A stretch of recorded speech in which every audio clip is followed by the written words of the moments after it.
Sebuah rekaman video yang memperlihatkan seorang tentara Israel babak belur beredar luas. Adapun rekaman tersebut tayang dalam program berita UFDA.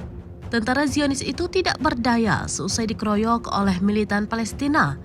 Dikutip dari The Times of Israel, rupanya video tersebut merupakan rekaman penculikan tentara Zionis yang disandera yakni Matan Angres pada 7 Oktober 2023 lalu.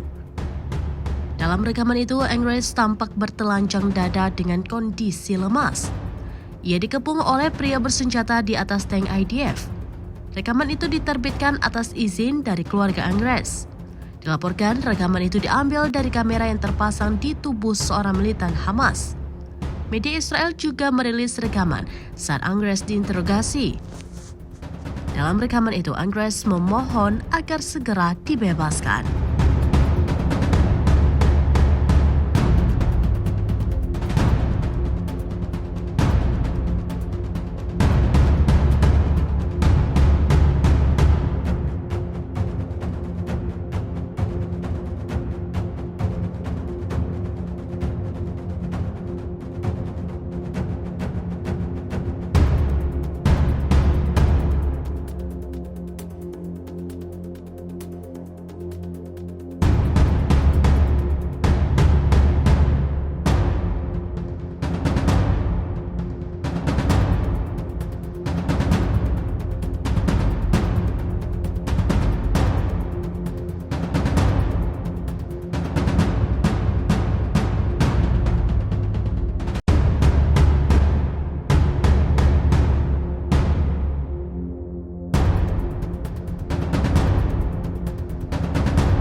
Download Tribun X sekarang, menghadirkan lokal menjadi Indonesia.